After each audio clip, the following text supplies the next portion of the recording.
I went to watch Aston Villa against Manchester City a few weeks back, and they were unlucky, and they'll keep going right to the end. You know, as you say, they're fighting for points, but we're fighting for points as well.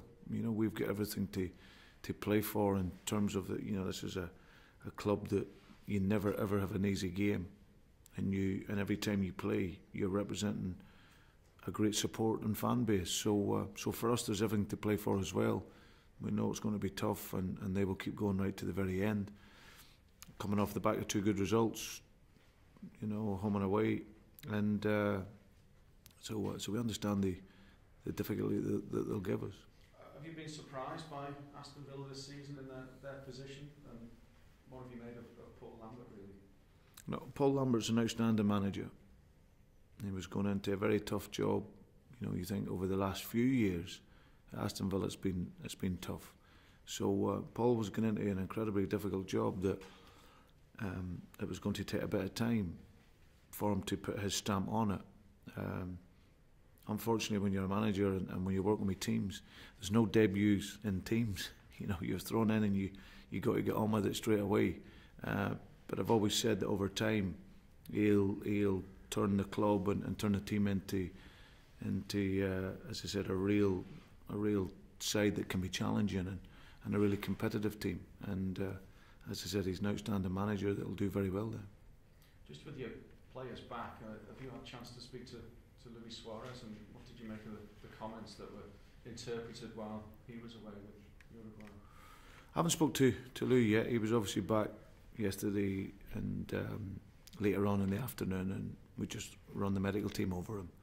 And then I obviously was training this morning, so no, I haven't spoke to him. Obviously, every time Lou goes away, there's always something. So, but all I'm aware is that we've got an outstanding football player who's given everything for the club, and he's very happy here.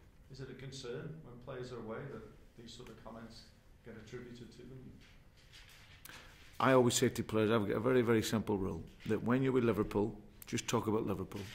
When you're away with your international teams, just concentrate on your international team, and there's no drama. So what he says when he's away with Uruguay, or what the England boys say, is very much about England, and that's of no great relevance to Liverpool. And does it go without saying that you obviously want him here for as long as possible? Of course.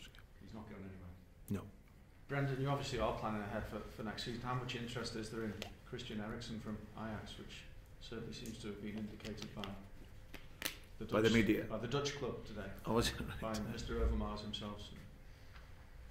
I don't think he has. I think if you read what he says, I think what he says, we've had scouts at the game. Out there watching this. But we could have been watching anyone. But you will be. We could have been watching someone from the other team. We'll be looking at top players then. Of course, we'll be like every other club. We'll be looking at good players. But as I've always done and will continue to do, I won't speak about any players or speculate on anything. I'm sorry, just one more on Luis Suarez. Is it something he's got to live with, the fact that he's had an alleged striker and opponents highlighted and FIFA are looking at it? As I said earlier, I won't speak about federations, only Liverpool. Have you seen it? No.